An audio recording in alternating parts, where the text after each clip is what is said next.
은혜 받을 하나님의 말씀은 시편 150편 1절에서 6절까지의 말씀입니다. 시편 150편 1절에서 끝절까지의 말씀 찾으셨으면 교독합니다. 제가 먼저 읽겠습니다. 할렐루야. 그 성소에서 하나님을 찬양하며 그 권능의 궁창에서 그를 찬양할지어다. 그의 일하신 행동을 찬양하며 그의 지혜의 강대하심을 찬양할지어다. 나팔 소리로 찬양하며 비파와 수금으로 찬양할지어다. 서거치며 춤추어 찬양하며 현악과 등자로 찬양할지어다. 큰 소리 나는 제금으로 찬양하며 높은 소리 나는 제금으로 찬양할지어다. 호흡이 있는 자마다 여호와를 찬양할지어다. 할렐루야. 아멘. 이 말씀으로 하나님께 찬양, 이런 제목으로 은혜를 나누겠습니다. 우리는 왜 하나님을 찬양해야 되는지에 대해서 그동안 쭉 살펴왔고, 기나긴 하나님의 찬양에 관한 시, 이제 시편 150편까지 왔습니다. 하나님은 우리가 날마다 찬양하기를 원하십니다. 찬양해야 될 원인은 나는 그가 만드셨기 때문에, 그가 나에게 생명을 주시기 때문에, 그가 나에게 먹을 것, 입을 것을 주시기 때문에, 하나님의 이 모든 것들을 나한테 주지 아니하면 나는 언영 이 세상 사람이 아닙니다.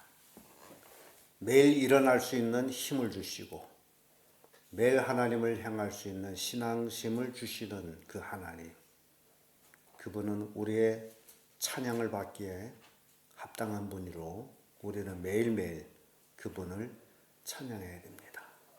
하나님을 찬양하지 않는 사람들의 삶은 세속적인 삶으로서 결과적으로 멸망하게 됩니다.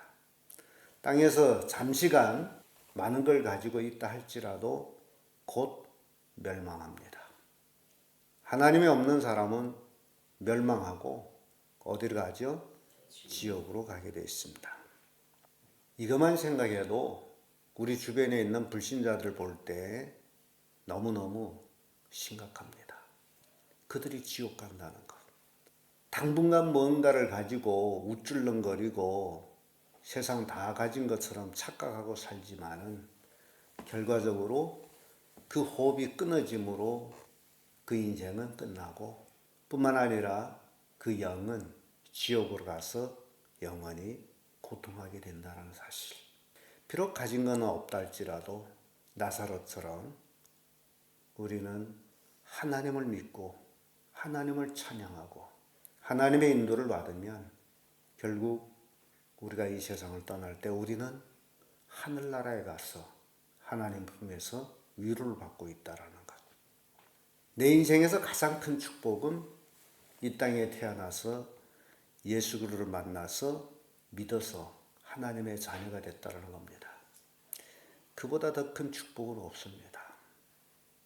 하나님의 자녀가 된 그 축복. 그러므로 하나님의 자녀된 자들은 매일같이 하나님을 찬양하는 자들이 되어야 됩니다.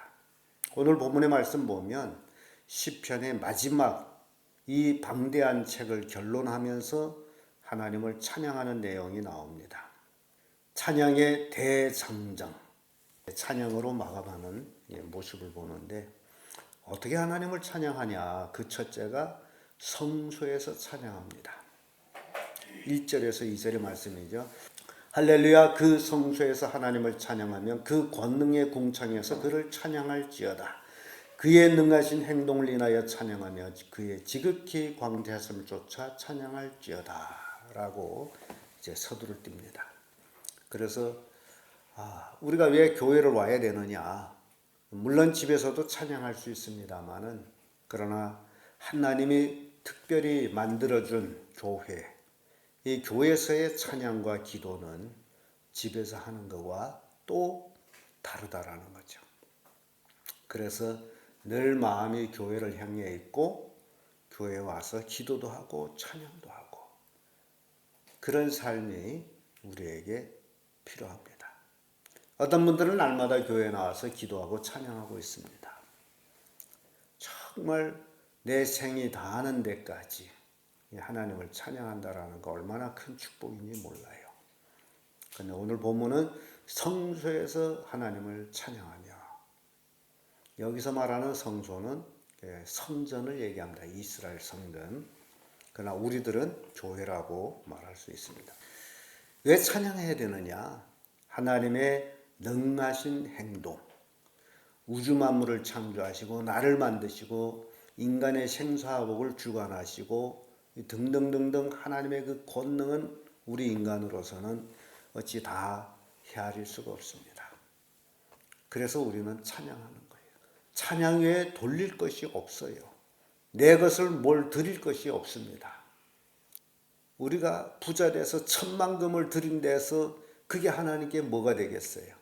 아무 의미가 없습니다. 하나님이 원하는 것은 바로 나 자신.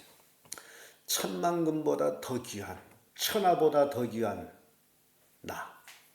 내가 하나님을 찬양하기를 원하고 계시더라는 겁니다.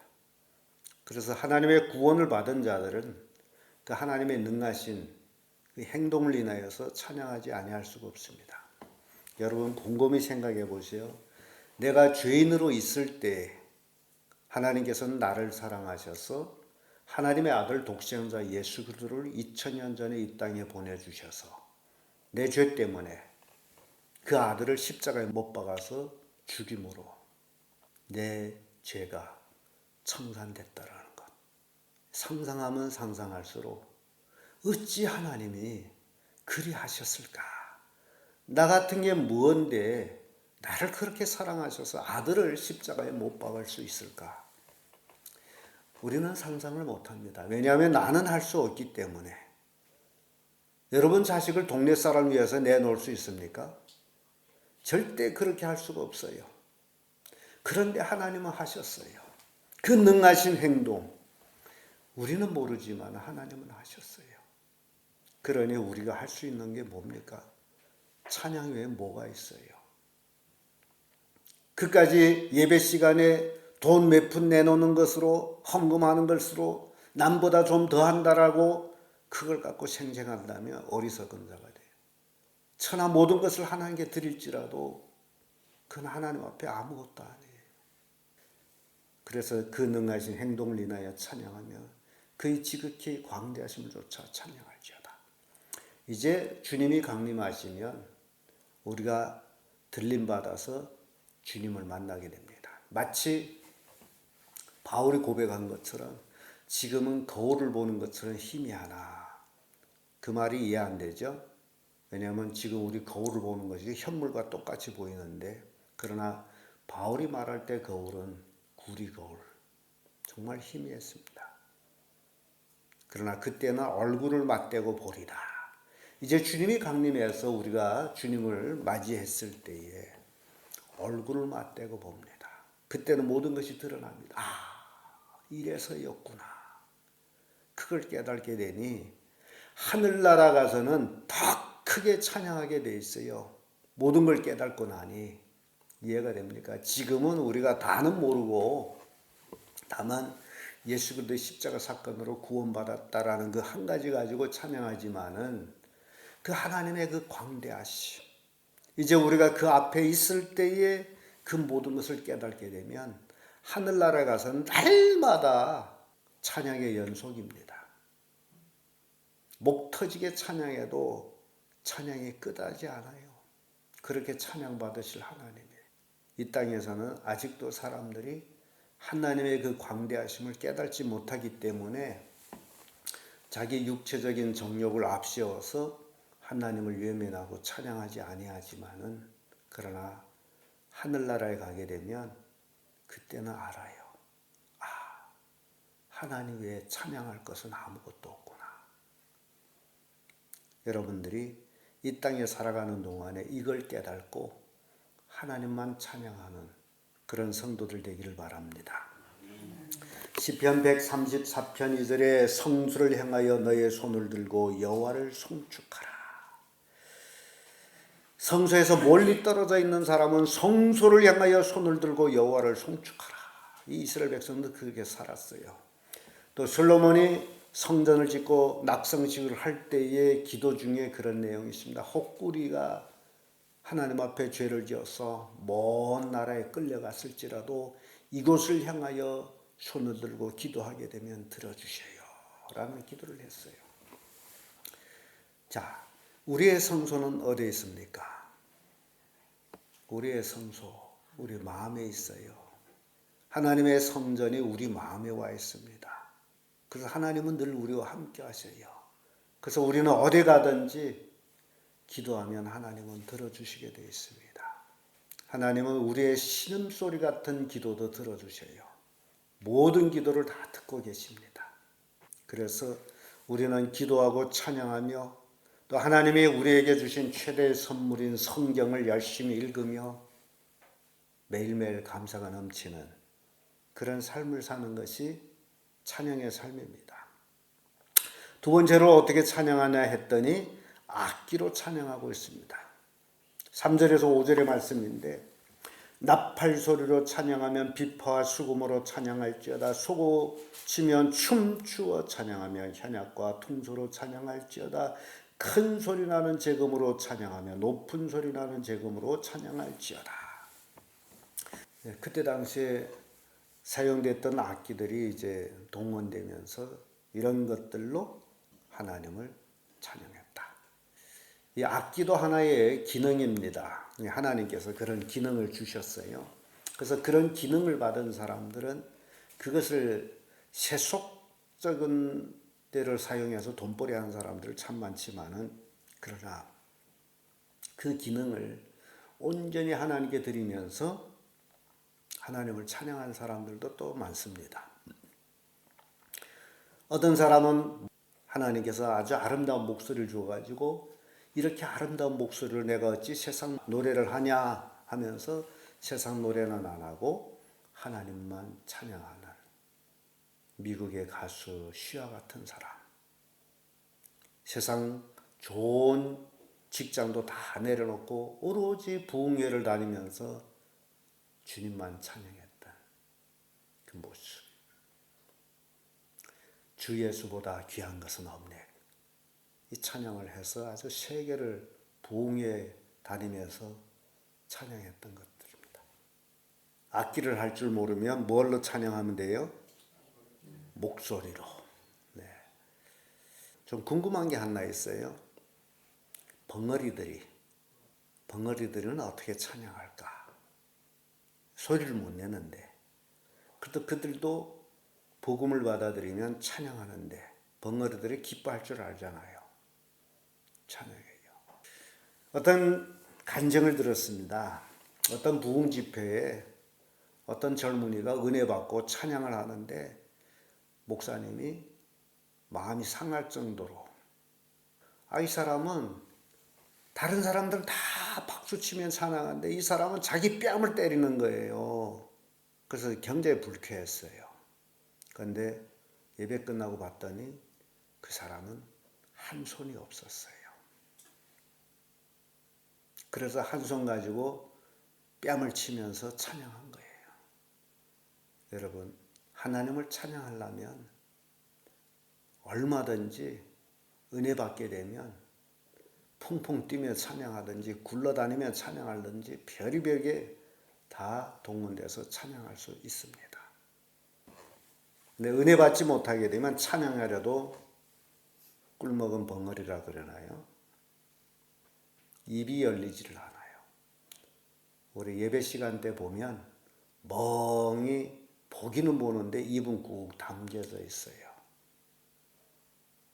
참 어떻게 그렇게 벙어리가 됐는지 모르겠어요.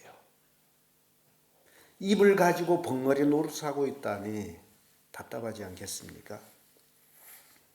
악기로 찬양합니다. 시편 98편 6절에 나팔과 호각으로 왕 여호와 앞에 즐거이 소리할지어다. 아무튼 소리 낼 수 있는 건 다 가지고 하나님을 찬양했습니다. 끝으로 하나님은 찬양, 호흡 있는 자마다 찬양하는 거예요. 6절에 보면 호흡 있는 자마다 여호와를 찬양할지어다. 어떤 자가 호흡이 있어요? 살아있는 자들. 그럼 살아있는 자들은 누구든지 할 것 없이 누구를 찬양하라는 거예요? 하나님을 찬양하라. 그래서 예배 때는 교인들이 교회 와서는 집에서는 그러지 못한다 할지라도 자기가 호흡이 있다면 하나님을 찬양해야 돼요. 호흡이 있다면. 호흡을 누가 준 겁니까? 하나님이 준 거예요. 하나님이 끊어버리면 살고 싶어도 못 살아요.